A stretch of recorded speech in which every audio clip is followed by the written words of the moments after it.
Welcome and thank you for joining us for this webinar presentation.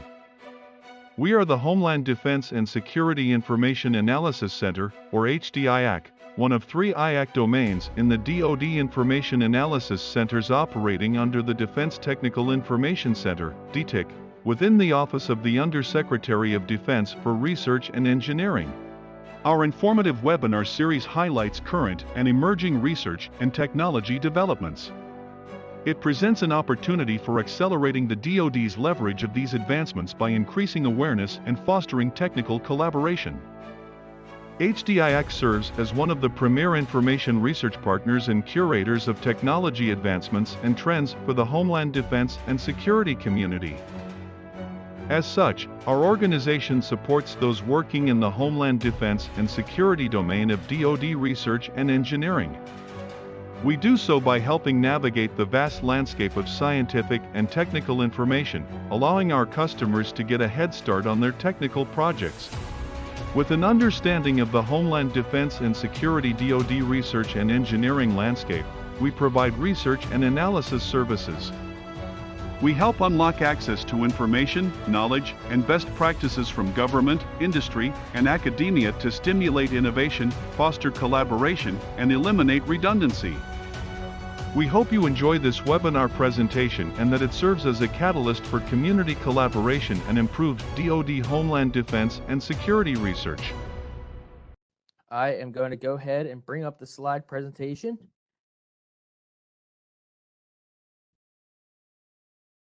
Actually, it should be up now, I believe. Panelists, can you guys see the slides?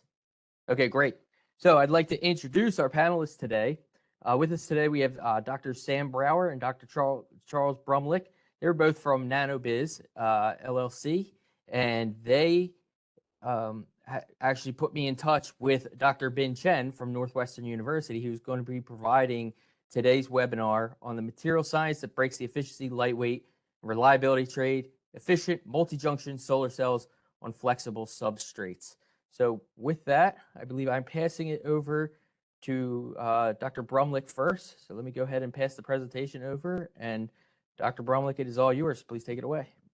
Thank you so much, John. So Sam and I are honored to be presenting today with Professor Bin Chen.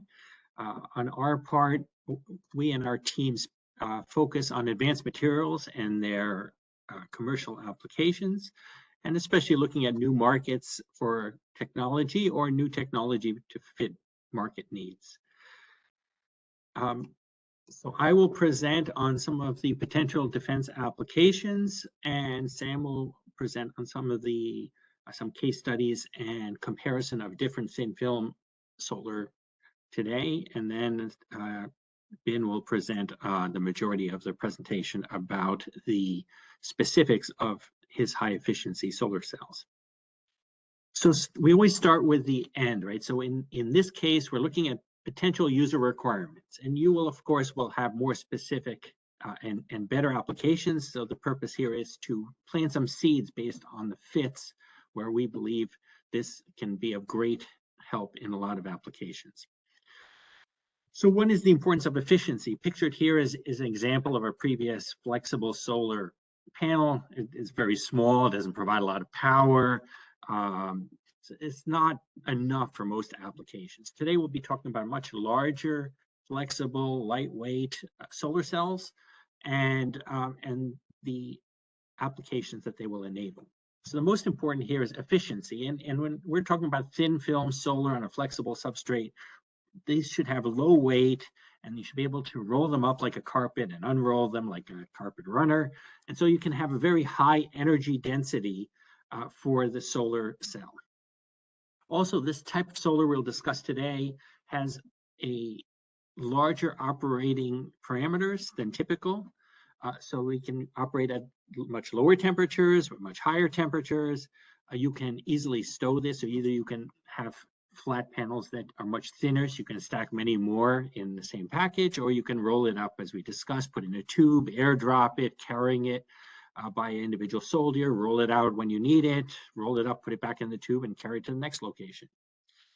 Because they have the flexibility and lightweight, they can be much more rugged than a traditional panel. and also self-deployable as well. And because the Army runs on logistics, these parameters also, the lightweight and easy storage and small volume, also enable a lot of more logistic opportunities. So some potential applications. So in the individual warfighter or squad, this can be a great way to have a large area array that's easily carried without much weight to power all the electronics. In a forward base or forward deployed equipment, let's say you have some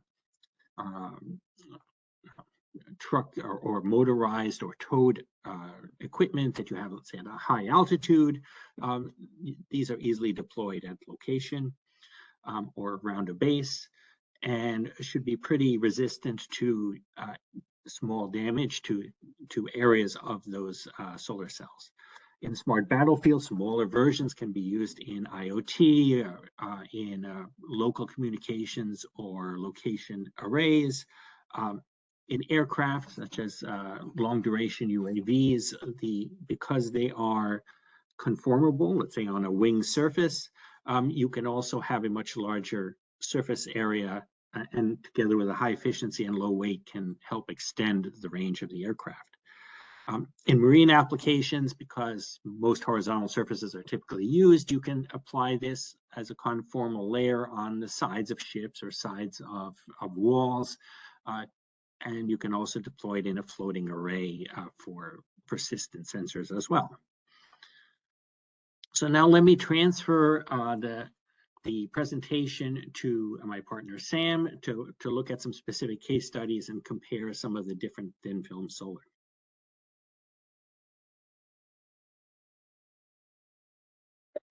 Thanks, Charles. There are two case studies I'd like to cover today. The first case study involves powering the warfighter. There's been a long-standing challenge that as time goes on, the amount of batteries the warfighter has to carry keeps increasing. And a couple of decades ago, it was noted that if we could recharge those batteries, that would ease the load requirements on the warfighter and also ease logistical requirements. So back in 2004, a company called Konarka was trying to develop organic photovoltaics.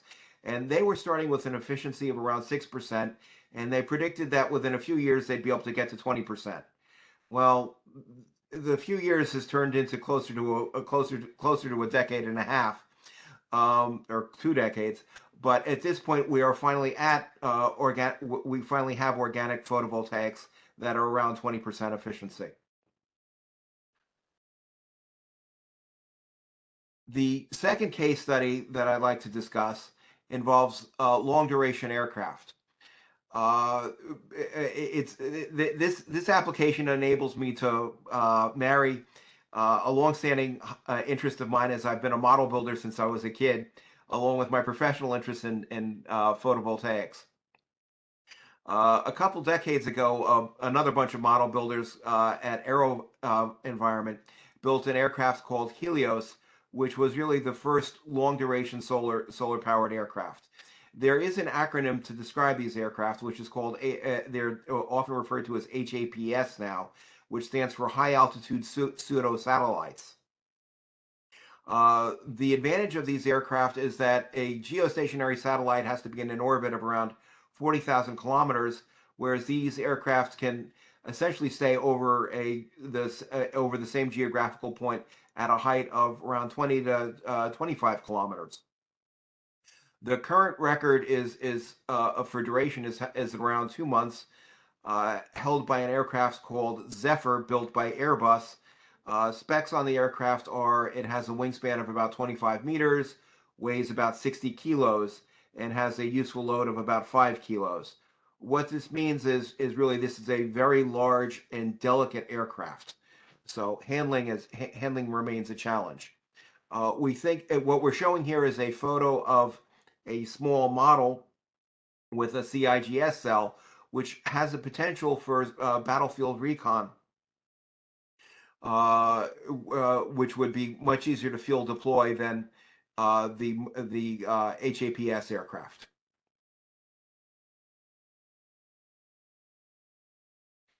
So hopefully we've managed to convince you that solar cells do have some important military applications. And if we've been successful, then I should give you a little bit of background on solar cells. Solar cells have to accomplish two tasks. The first thing they have to do is they have to capture photons from the sun. And the second task they have to do is to take those captured photons and turn it into an electron that is then extracted out of the solar cell so we can actually do something useful with it, like charge a battery. The reason people pick silicon to start with for solar cells is because there was a lot of theoretical knowledge about, and practical knowledge about silicon from building integrated circuits. So the physics of how to get the electron out of silicon was well understood. The problem is that, believe it or else, silicon is not really a very good photon absorber. And that's the reason why crystalline silicon solar cells have to be so relatively thick and heavy.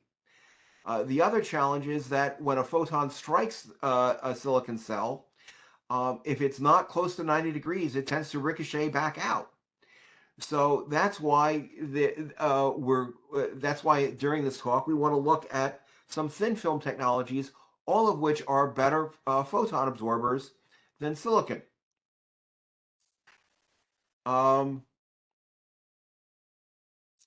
Let's also discuss how much energy is possible to extract from sunlight. So if we're looking at about a square meter of sunlight, there's about 1.4 kilowatts total. But there's a theoretical limit to how much energy we can get out for a single photon, and that's given by the Shockley quasar limit. And it turns out that for a single photon, we tend to be looking at around a 33% efficiency. But going back to what Konarka was looking at was if you have a 1 square meter panel, if it's got about 20% efficiency, that can generate close to 300 watts. Or certainly enough to recharge batteries for the Warfighter. In fact, you could probably use a smaller panel to recharge batteries for a single Warfighter. So let's take a quick look at various thin film technologies that are relevant for military applications. The purpose of this talk is to discuss perovskite solar cells. The small aircraft that we showed on a previous slide used a CIGS cell. We've already mentioned the organic photovoltaics, and the current benchmark is set by what's called inverted metamorphic multijunction cells. These IMM cells are not single photon; they are multi-photon, so they can exceed that Shockley quasar limit of 33%. If we want to look at the photon conversion efficiencies of these various types of cells, the photon conversion efficiency of perovskites is already comparable to crystalline silicon, and this is a remarkable achievement given that these cells were discovered less than a decade ago.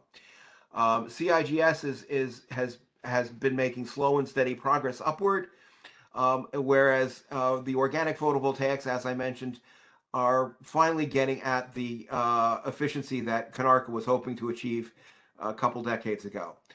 The IMM cells, by the way, are what's used to power Zephyr. We think that all of these technologies are robust enough for most military applications.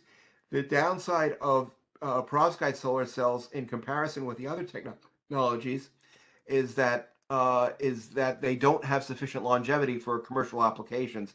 But we think that for defense applications, their longevity of around 3,000 hours or so, or at least some cells have hit that, should be sufficient. Furthermore, they have a very broad temperature range, which enables them to function both in space and also high altitude applications. What I should note is that often solar cells become less efficient at higher temperatures. Certainly, crystalline silicon does. In terms of radiation tolerance, again, we think that All of these technologies, with the exception of OPV, should be good enough for space applications. As we've mentioned, perovskites are quite flexible, perhaps not quite as flexible as OPV, but have higher flexibility than CIGS or IMM, which improves their design characteristics or design parameters. In terms of cost, perovskites actually have the potential to be the lowest cost application here, and in production should be much less expensive than crystalline silicon. But what we should also note is all of these technologies have some engineering to go. That the efficiency that you can see in a small lab cell is lost when you go to a larger module. So you typically lose more than 5% in doing so. That shows that there's some engineering to go. As noted, the TRLs of these cells of perovskites and OPVs are in the 5 to 6 range. I should point out that there are about 80 companies working on the commercialization of perovskites at this point.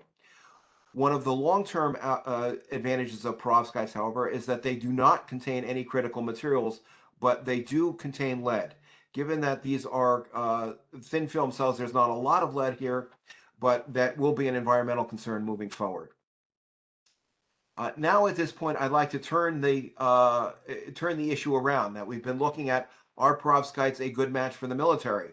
But now I think we should look at, is the military a good match for perovskite development? And looking on a global strategic issue, current PV technology is really dominated by crystalline silicon manufactured in China, with around, I think China has over 85% of the world's production. Since crystalline silicon is going to be, since solar cells are going to be critical for transitioning to renewable energy sources, having a more diverse manufacturing base is probably critical for global stability. The advantage of perovskite technology at this point is that it does not rely on the either capital base or the knowledge base that's been built up for crystalline silicon, which will enable us to leapfrog China's dominance of the photovoltaic industry currently. So, as mentioned before, the commercial challenge for perovskites is stability. But again, we think that perovskites have sufficient longevity for military applications, and the military could then serve as a good first customer for perovskites. And let's be clear, the military in the past, when they've been a first customer in either commercial aviation or materials such as fiberglass or carbon fiber, has played an absolutely critical role in allowing the U.S. dominance of these industries. And with that, I'm going to turn it over to Bin, who is going to tell us more about how perovskites can be manufactured and their capabilities. Thank you, Sam, Charles, and John. Hello, everyone. I'm Bin Chen, and I'm a research professor at Northwestern University. I'm working with Professor Tess Sargent on emerging solar technologies. So hopefully in the next 25 minutes or so, I can convince you that perovskites is a disruptive technology in the solar industry, and it's a promising technology for the future. Perovskite solar cells are the new active research area that was established around 10 years ago. But perovskites, the material, the original material called perovskite, have been known for over 100 years. In the beginning, Lev Perovsky discovered a mineral that has a specific way of arranging the calcium, titanium, and oxygen atoms.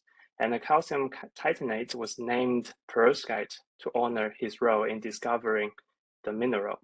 Later, people found that there are more materials that follow the same crystal structure, and they do not have to be calcium, titanium, and oxygen.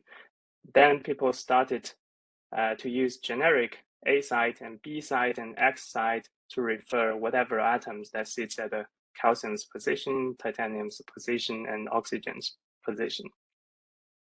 And the name perovskite was extended to denote any materials that have this unique crystal structure.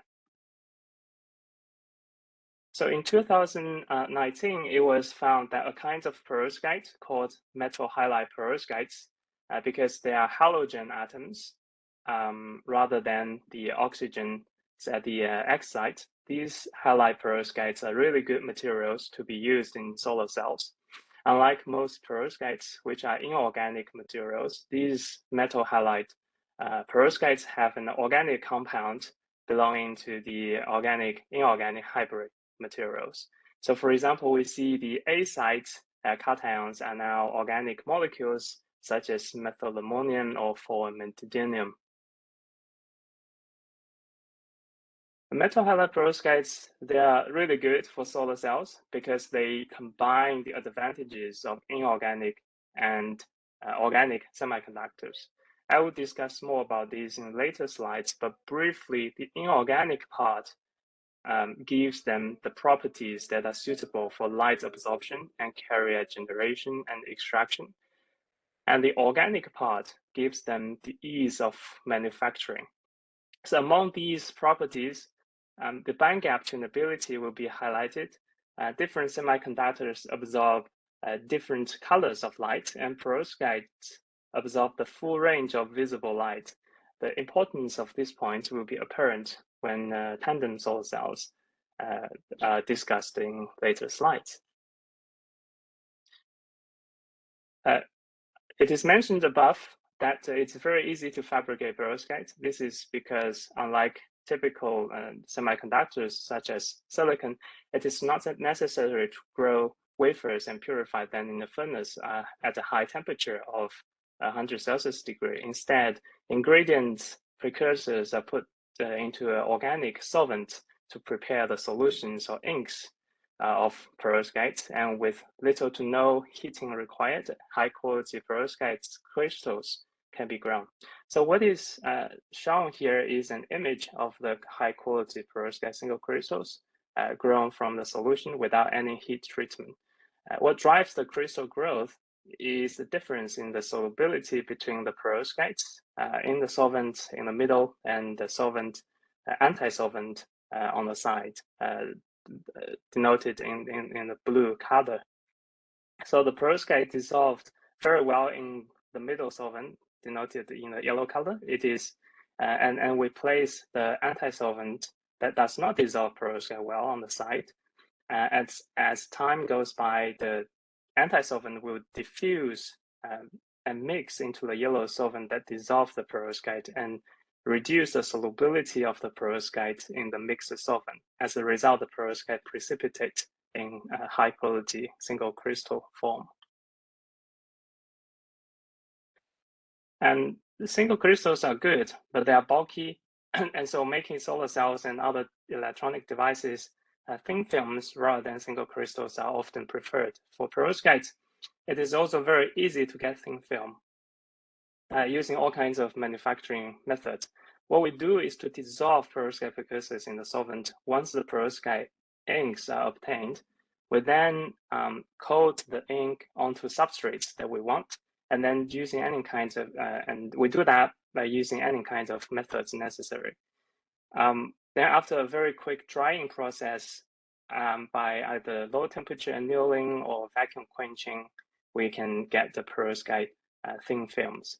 A few deposition methods shown here are the spray coating, spin coating, inkjet printing, and roll-to-roll processing. Essentially, we can print these perovskite active layers in solar cells using inks by printing newspapers.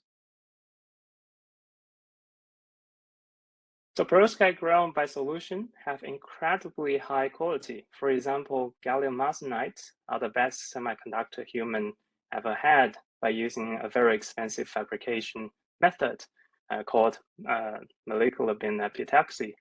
And it is around 50 times higher cost than the cost of perovskite solar cells. So it can be seen that the perovskite has a comparable absorption curve to the gallium arsenide. And the sharper, the cleaner the curve is, the higher the quality of the material. And the non-sharp absorption curve of the silicon is the reason that Sam said silicon is not a good absorber and has to be made really thick to be useful as a solar cell. Now, it is understandable why people sometimes call perovskites poor man's high-performance semiconductors, because they are cheap and they are good and they enable high-performance optoelectronic devices. So because perovskites absorb light really well, only we need a very thin layer to fully absorb the sunlight. And it can be made really thin and lightweight because it can be processed at low temperature. Perovskite can be deposited onto flexible substrates, which are typically made of plastics such as PET, the same plastic that we use to contain to hold foods and drinks. So the left figure shows exactly the manufacturing process of making flexible perovskite solar cells on these plastic substrates. As a result of the extreme thickness and lightweightness of these materials, the power per weight of flexible perovskite solar cells is orders of magnitude higher than the current gen solar technology, even higher than the other emerging thin film solar cells like the organic solar cells. So there is an error. I apologize on the graph. The perovskite should be higher up its position around 25 watts per gram.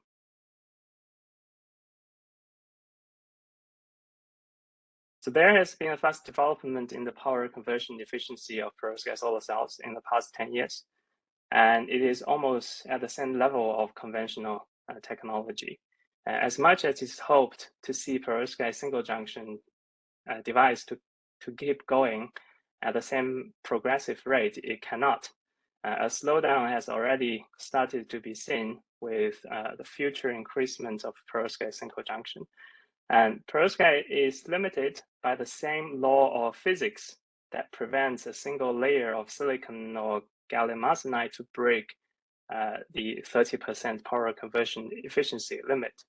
This is because one single material cannot fully utilize the full solar spectrum. Since the power is the voltage multiplied by the current, if we use a material that absorbs more sunlight with lower energy, we have high current but low voltage. If we use a material that absorbs less sunlight with higher energy, we have high voltage but low current. So there is a balance. The limit is around 33% using a single layer material with a bandgap of 1.34 electron volt. In the next slides, I will discover how perovskites can break this limit by using a novel device architecture. And when we start to think about using more than one materials that absorb complementary colors of light in the solar spectrum, the upper limit of efficiency increases. In the simplest case, using two layers of materials, in this case, the perovskite and silicon, will raise the limit by 10% in the absolute value. So using the tandem structure, the waste of high energy solar energy, known as thermalization loss, is avoided, and the efficiency increases by having higher voltage output. Because we divide the solar spectrum into two parts and use two layers of suitable materials, they are most efficient in these two segments of sunlight spectrum and respectively. So one material that absorbs more in the blue light with higher energy, and the other material will absorb more on the red spectrum with lower energy. To be able to achieve the highest efficiency possible, we can't just take any two arbitrary materials together to make tandem. Rules must be followed because of the optical considerations. So materials for tandems need to be carefully chosen based on their band gaps. That is how the materials absorb sunlight. So, and a wide range of tunability of band gaps is necessary. So, for example, the right figure shows the rule for double junction tandems. The vertical axis is the bandgap of the first material, and the horizontal axis is the bandgap of the second material. We can see there are regions where the pair generate the highest energy output. So for instance, we pair 1.7 electronic volt bandgap material with a 1 electron volt bandgap material give you highest energy output. So before perovskites, it was only possible to make sensible tandems using very expensive 3,5 gallium arsenide based semiconductors, because only then offer the necessary bandgap tunability. Now that perovskites have been obtained, we have a surprisingly wide bandgap tunabilities and easy ways to change the bandgap. So we can do that just by changing the cations and anion compositions, and the bandgap can be tuned all the way from 1.2 to 2.3 electronic volts. This is like a perfect material for building solar cells. So all of a sudden, all kinds of tandems can be made cheaply. Perovskite silicon tandems, perovskite organic tandems, perovskite CIGS tandems, and perovskite tandems. So the bandgap tunability really opens the door to low-cost, high-efficiency tandem solar cell development. So since 2015, people started to experiment making tandems using perovskites. As you can see here, we have 2 layers of perovskites rather than 1 on the right-hand side. And the architecture is more complicated than just a single layer. A single junction perovskite solar cells, and the efficiency of the tandems started out low compared to single junction, but it quickly increases from below 20% to now above 27%, which is already higher than the best single junction perovskites and the single junction silicon solar cells. What I didn't put here is the perovskite silicon tandem, which is actually now higher than the 3,5 gallium arsenide based tandem, so it's hitting more than 33% just recently. And so I'll give a very quick example of how flexible the perovskite can be and how we can integrate it with the current technology. So in this case, the silicon solar cell, the motivation behind these is that the silicon is a very mature technology. And we now have a perovskite that complements the absorption property of the silicon to make tandems. So if we can add the perovskite as an extra layer, we will take the advantage of the existing silicon cell industry and increase the solar electricity output by 20%. So it would be great if we can achieve such integration without adding too much cost to the current silicon fabrication platform. So in this work, we, for the first time, demonstrate that 2-terminal tandems can be made by directly solution processing perovskites onto the textured silicon wafer. So besides the benefits of this lower cost integration, we found that the textured surface also reduces it reduces the reflection. That's one of the motivation, but it also enhances the carrier collection efficiency. As a result, the spin-coated perovskite silicon tandem, we demonstrated and we certified it to have the efficiency of around 25.7%, and it is also very stable. So we demonstrated high resistance of such cells to thermal stress and it shows no decrease in efficiency after 400 hours of aging test. So we also tested bifacial tandem cells, tandem perovskite silicon cells. We're interested in the bifacial tandems because it is a strategy that has been successfully implemented in the single junction silicon for increasing energy output. It works like this. The direct sunlight hitting from the front side, and there is reflected the scattered light entering from the back side. This diffuse irradiance will only be absorbed by the bottom cell, and in this case, increase the current of the silicon cell. So now, depending on the specific intensity of the reflected sunlight from the backside, we will have different levels of enhancement in energy yield. So to do that, we just simply replace the rare silver electrode with a transparent conductive oxide to allow the light to be absorbed by the silicon. So we demonstrated that this strategy increases the power generation of the tandem by 20%. So perovskite silicon cell is just one example to show the versatility of perovskites. Now let me turn to the all perovskite tandems, which are made from perovskite absorbers only.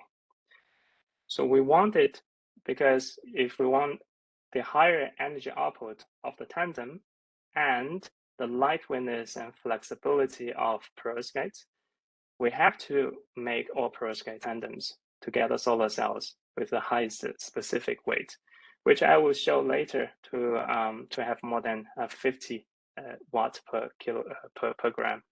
So again, the graph on the left here has an error. The perovskite single junction should have the highest power per weight ratio here at around 25.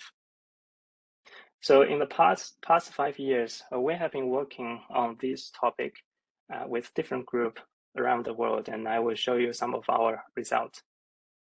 So last year, we made a major breakthrough in all perovskite tandem field. We solved the problem that prevent photoexcited electrons to be extracted out from the perovskite tandem, and we made and improved tandem solar cell that was the most efficient cell certified by NREL, the National Renewable Energy Laboratory. It is higher than the single junction silicon and the single junction perovskite solar cell.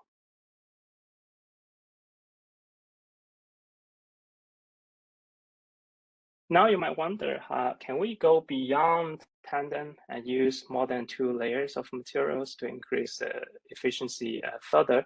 The answer is yes. And currently, the 3,5 gallium arsenide based multi-junctions, the triple junctions are regularly used in these areas like the unmanned aircrafts and space explorations.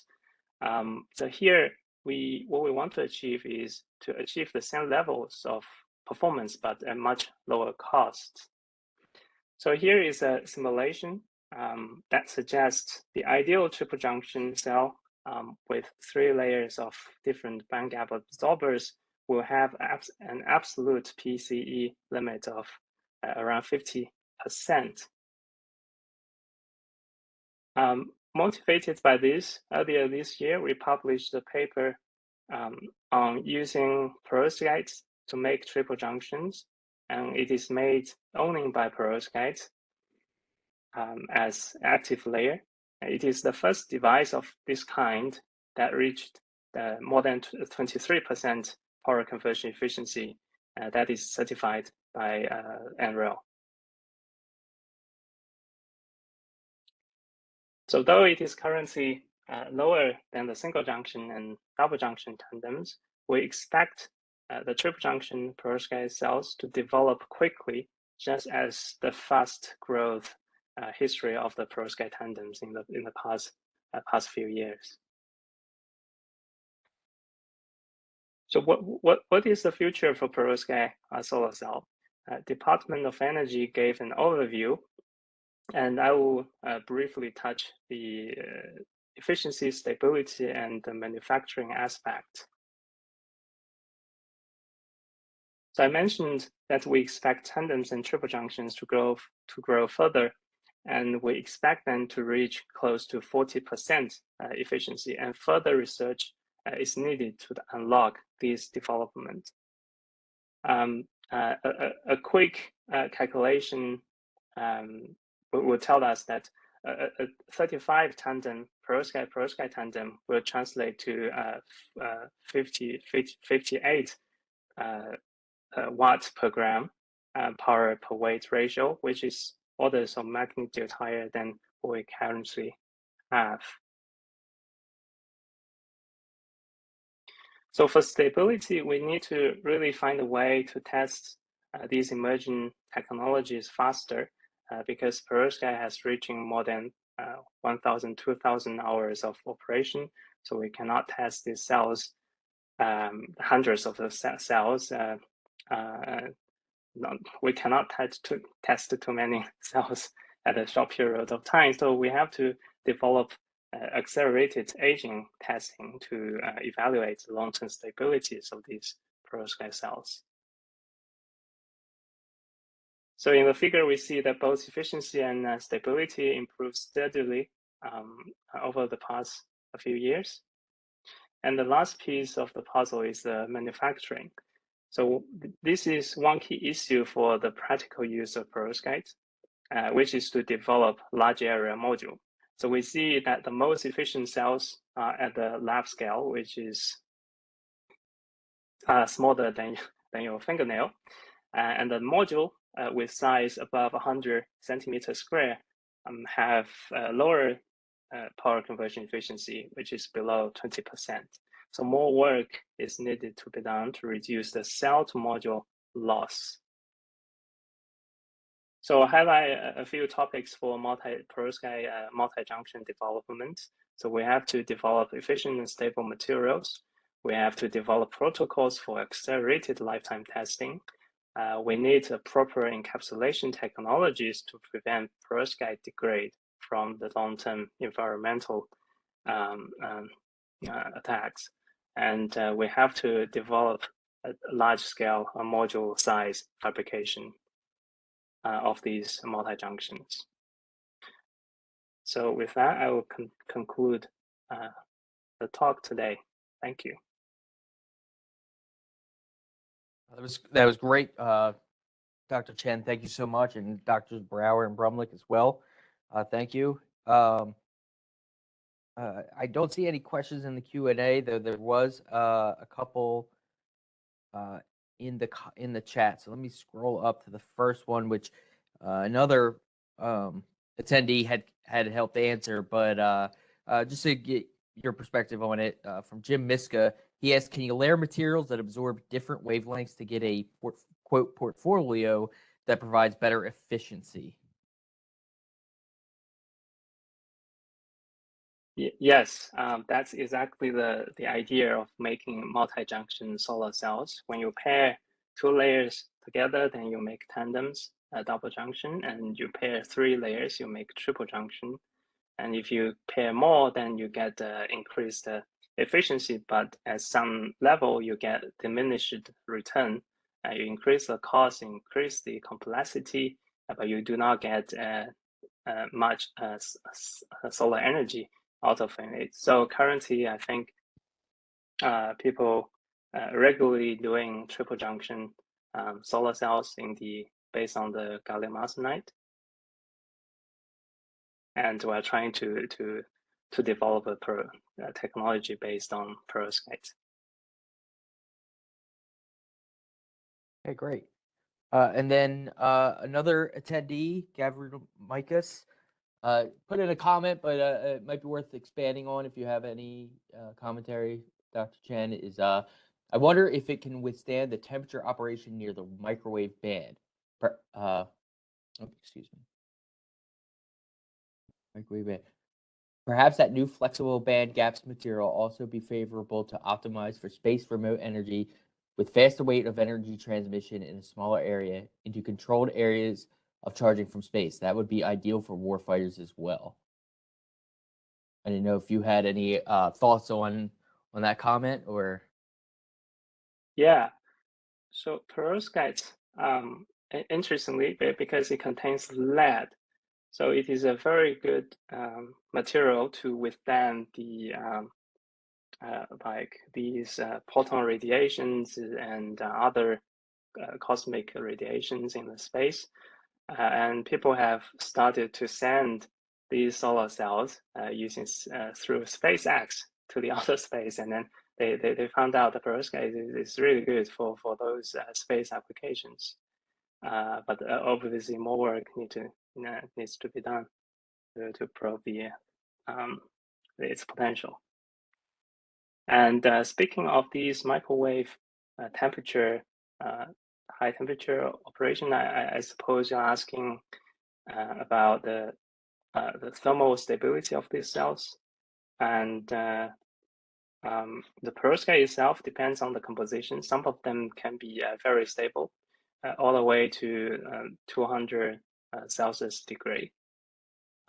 So I do see with the further development of the perovskite material on its own and the components that needs to be paired with perovskite in a device to be thermally stable, we can have a very stable single junction and tandem cells. Because the currently most the other limitation of these solid cell is the transport layers for electron and holes. Some of them they contains organic or they are pure organic components, and they are less stable than compared to the perovskites. Great, thank you so much for that answer. Another question comes in and it says, crystalline silicon lifetime is greater than 30,000 hours. That's only 3.4 years. What data, not projection, is available for cost of perovskite panels?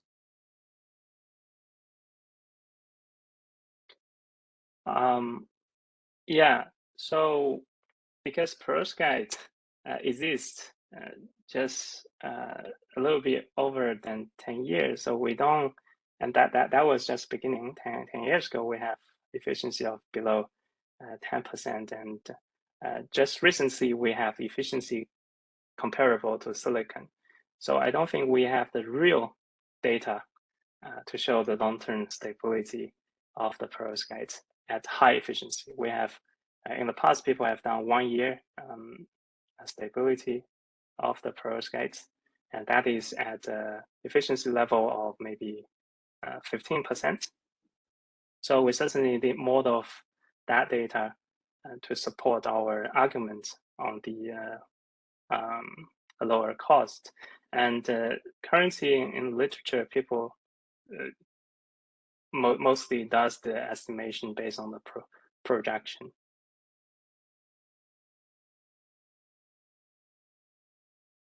Okay, great, thank you.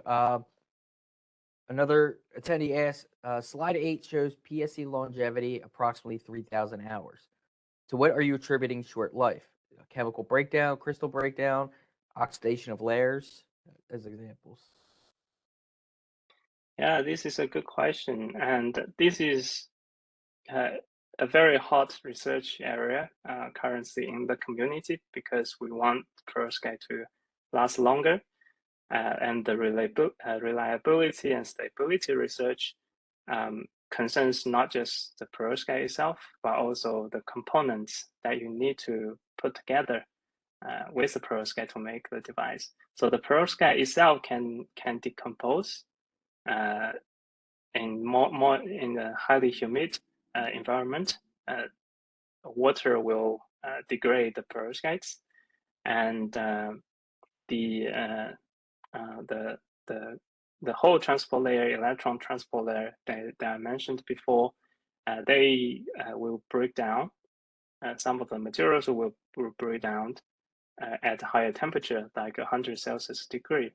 And because these materials they are made of, they are ionic in nature, so there are some mobile ions in these materials. They will migrate and diffuse into different layers. So without the proper barrier layer, the interdiffusion of these layers will cause the breakdown in the operation, long-term operation.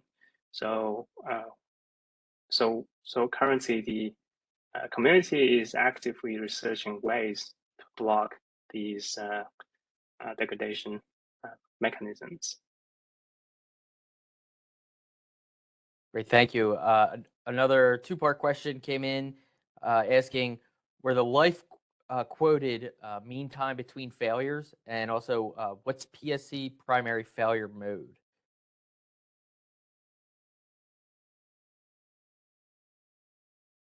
So the primary failure mode, I would say, it depends on the condition and the way that you encapsulate your device.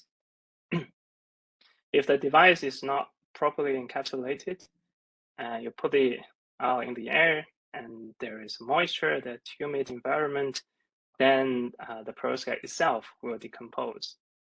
Now, if you properly encapsulate the device, you isolate the whole device from the ambient condition, then the failure modes will be how the layers of the perovskite and the transport material interact with each other. For example, the halides in the perovskites under long-term operation and thermal stress will migrate to meet and react with the gold or silver or copper electrode to form a metal halide material that is blocking the further transport of electron and holes. So that will cause the degradation and failure of the device.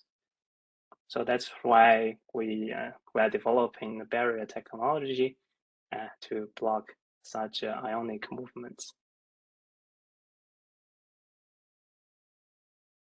All right, another question. Slide 11 shows lead as part of the material at the center. Has zinc been considered? Yeah, that's a really great question and an interesting thought. So the lead, if I look at the periodic table, people certainly found other metals as alternative to the lead, such as tin and germanium for perovskites. And so far, zinc on its own cannot sustain the perovskite structure. But if we don't care about the perovskite structure, we can put zinc and we can pair zinc with other materials to make a structure that is not exactly a perovskite, but very similar to perovskite. So we call it double perovskites to make it work. And there are a lot of research on this topic. Though the property and the efficiency of solar cells made of this material is not as good as the lead perovskites, but there is certainly a push for the lead-free solar cell. Great, and questions keep coming in, so appreciate you answering all of them, Dr. Chen. Another question: for real operation, the temperature of the solar cell will go up significantly. What is the efficiency of the solar cell at 80 degrees Celsius? Yeah, this is a very important topic, and under sunlight, the solar cell temperature will be above 65 Celsius degree. Often it's at 80 Celsius degree. So one of the tests that people have been doing is putting the device under operation and heat it up at 85 Celsius degree. And we have the results, which I didn't show here, that the cell can sustain the 85 Celsius degree for a little bit more than 1,500 hours, and the efficiency is around 23%. And in the literature, people also have shown some 85 testing, which is not under operation. It is in dark, but with 85% humidity and 85 Celsius degree baking of the solar cell in dark, and the solar cell efficiency is around 24%, and it lasts around 1,000 hours. Okay, thank you. Great answers. And another question: the 50, I believe that's watts per gram specific power that is projected. Is this just the bare cell structure only? I'm guessing packaging is also required too, which would increase the overall mass, correct? So the effective specific power is less than 50 watts per gram. Yeah, so these specific 50 watt per gram specific weight power is projected value, and that is taken into account of the device itself and the very thin layer of the plastic encapsulation material. So that, in a sense, included the packaging its own. Okay, finally, I don't see any more questions. Just a comment that was in the chat. GAAS solar cell is more expensive today. That is due to market demand, not technology.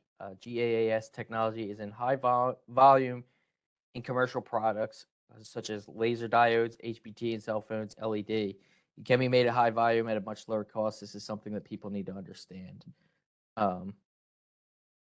Just kind of wanted to point that out there. But I don't see any other questions. Let me see if any came in here. No, looks like that's it. We're right at 1 p.m. Eastern time, so that is great. Dr. Chen, Drs. Brower and Brumlick, thank you so much for the presentation today. It was incredibly informative. For those on the line, again, the slides are available up on the HDIAC webinar page, so you can go get them. And then the video will be posted probably early next week on our YouTube site. So please, if you want to pass it on to anybody, we welcome that additional viewing and spreading the knowledge, spreading the word. And certainly Dr. Chen and Drs. Brumlick and Brower, their information's up on the screen, and you can always reach out to HDIAC by emailing contact@hdiac.org if you need to get in touch with anybody or have further questions about perovskites or any other alternative energy needs. But again, thank you very much, gentlemen, and everybody have a great day. Thank you. Bye-bye.